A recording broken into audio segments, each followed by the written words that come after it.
Je suis pas trop no pants, quoi, clairement.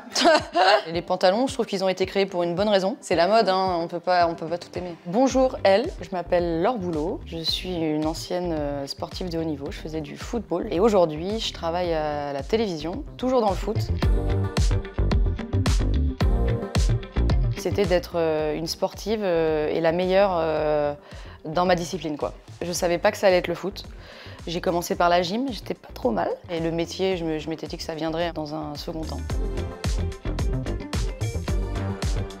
Je joue à l'école et j'adore ce sport, donc je vais dans un club de garçons, je joue en moins de 13 qu'avec les garçons, la seule fille, pas de vestiaire. Je me changeais un peu dans les toilettes, enfin ouais, c'était drôle. Et je me fais repérer par l'équipe d'Auvergne pour faire partie des meilleures joueuses de la région. Après je fais une sélection pour faire partie des meilleures joueuses de France. Du coup l'équipe de France est arrivée, des Coupes du Monde, des Jeux Olympiques, etc. Et là le Qatar arrive et du coup c'est vrai que je bascule dans un autre monde, je deviens professionnelle, on passe dans une autre galaxie. Je dirais sportif chic, je viens de l'inventer. J'aime bien les vêtements quand même, hein. Il suffit juste de venir dans mon dressing pour comprendre que j'adore m'habiller, j'adore changer. J'aime avoir le choix aussi dans les couleurs, dans tout ce que je porte, etc., dans les styles. Je suis pas arrêtée à un seul style, je peux m'habiller en jogging avec une belle paire d'escarpins et un tailleur sans problème. C'est comme mes coupes de cheveux, ça change tous les week-ends. Bah tiens, je vais prendre mon look d'aujourd'hui, un petit pantalon un peu tailleur avec des pinces, un peu stylé, avec de la couleur, et puis en haut, soit un petit pull, soit une petite chemise, voilà. Un peu cool, mais pas non plus trop cool. Zendaya, alors elle, ouais, je regarde tout jusqu'à la chaussette qu'elle porte, non j'adore. J'aime beaucoup ses styles, mais après les réseaux sociaux, j'ai des images qui m'arrivent par mes algorithmes qui sont des personnes que je ne connais pas, qui me permettent aussi d'être influencée. J'aime être influencée sans trop savoir que je le suis. Je suis pas trop no pants, quoi, clairement. Je trouve qu'il manque quelque chose. Et les pantalons, je trouve qu'ils ont été créés pour une bonne raison, ou les jupes, ou tout ce qu'on veut, mais ouais, c'est vrai que sortir en culotte, voilà, c'est pas... Je trouve pas ça très classe, mais après c'est la mode, hein, on peut pas tout aimer. Soit la basket montante, une petite Jordan ou une Converse, ou ma Chelsea Boots de Jimmy Choo. Je pense que si vous les voyez, vous allez devenir dingue. Noir, simple, petit élastique, ça s'enfile comme ça en plus, donc facile. Et des petits strass tout autour de la semelle. Et je peux les mettre avec tout. Même avec un jogging, ça passe. Je me suis forcée aujourd'hui à pas les mettre. C'est un truc de fou.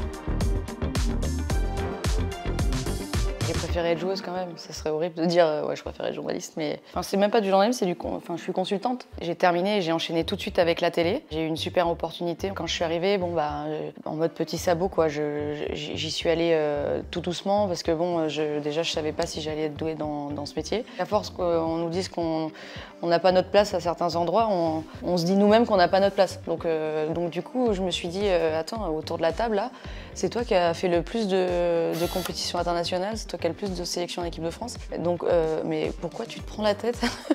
Donc relâche-toi. Le kiff que je prends aujourd'hui dans mon métier est pas loin quand même de celui que je prenais quand j'étais joueuse. Quand j'ai commencé la télé, on m'a tout de suite mis en plateau et c'est vrai que j'aime beaucoup l'exercice du plateau. Il y a ce côté où on est en groupe, il faut avoir une espèce de gymnastique intellectuelle pour rebondir, analyser et être très court. J'ai pas beaucoup commenté, j'ai commenté quand même avec le Paris Saint-Germain aussi, mais du coup quand je suis arrivée au micro, évidemment moi j'ai pas l'expérience de quelqu'un qui fait beaucoup de matchs à l'année aux commentaires. Mais par contre, je regarde tellement de matchs honnêtement que j'ai un jugement du commentaire qui est vraiment précis. C'est de sélectionner les meilleurs compétiteurs qu'on va avoir devant nous. Vous allez commenter des matchs du Champions League. Vous avez 1 minute pour convaincre le jury.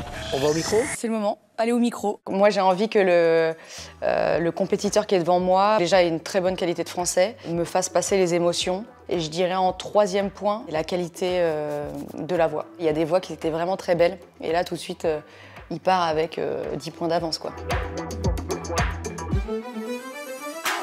Quand on est devenu champion du monde, bon, bah, évidemment, ça c'est un moment de télé que j'oublierai jamais. On se rappelle où on était, avec qui a crié, qui est resté sur le canapé. Donc moi j'étais avec mon père, je me souviens de tout quoi. Je me souviens même de comment on était habillés, je me souviens de mes frères, et puis de la joie surtout qu'on a eu après.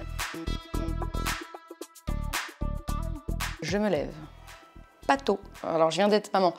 Donc clairement, j'apprends maintenant à me lever un peu plus tôt, mais souvent c'est papa qui fait le matin. Moi je fais la nuit et j'aime bien dormir le matin, donc ma journée idéale c'est je peux dormir. Ça va bientôt l'être, mais je vais avoir un bain froid et je vais faire un bain froid tous les matins. Petit déjeuner, alors si c'est vraiment une journée idéale, quelqu'un me fait mon petit déj salé, je me détends.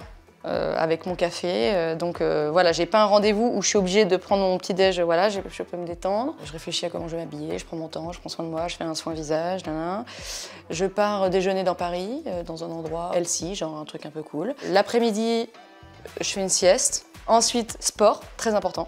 Et franchement, je vais quand même mettre une émission de Ligue des Champions le soir. Tu rentres, mais je sais pas, il y a une adrénaline de ouf.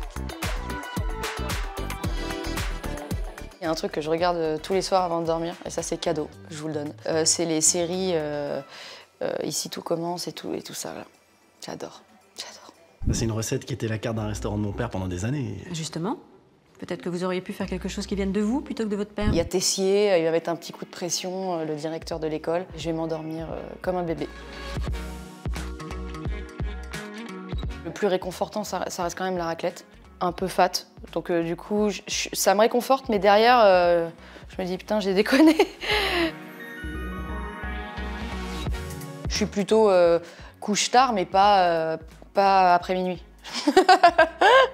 C'est tout ça pour dire que je suis lève tard, donc ça veut dire que je suis plutôt beaucoup de dodo. Voilà. J'ai une routine le matin et le soir, où je me nettoie la peau, je mets du sérum, enfin plusieurs, et après je mets une crème. Le soir c'est plus riche, le matin c'est plus léger parce que je vais me maquiller.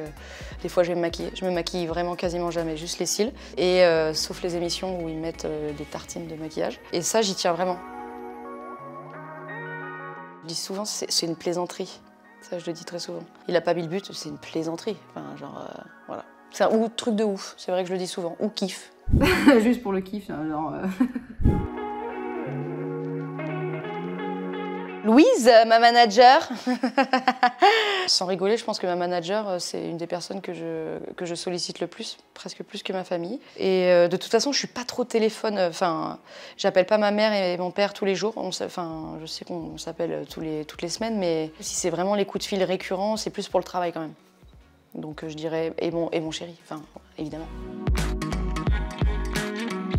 C'est pas grave de tomber, enfin de chuter, le plus important c'est de se relever. Donc c'est un peu une phrase qui résume un peu la résilience. Et dans tout ce que j'ai fait jusqu'à aujourd'hui, que ce soit ma carrière de foot et ma carrière en télé, c'est vraiment un dicton qui m'a beaucoup servi. J'ai une autocritique qui est très sévère, mais qui me fait vraiment du bien. Et surtout, j'ai beaucoup moins de problèmes avec l'échec que j'ai pu en avoir quand j'étais jeune. Beaucoup de jeunes, et franchement je pense que c'est un peu la société qui nous rend comme ça. On a l'impression qu'on n'a pas le droit de se planter, peut-être aussi dans notre culture en France. Et j'ai beaucoup progressé grâce au foot, en côtoyant aussi les étrangères, qui avaient un autre mindset vraiment, qui voyaient les choses autrement. Et je pense que ça peut aider beaucoup de personnes de se dire sers-toi de ce qui n'a pas été pour faire encore mieux, quoi.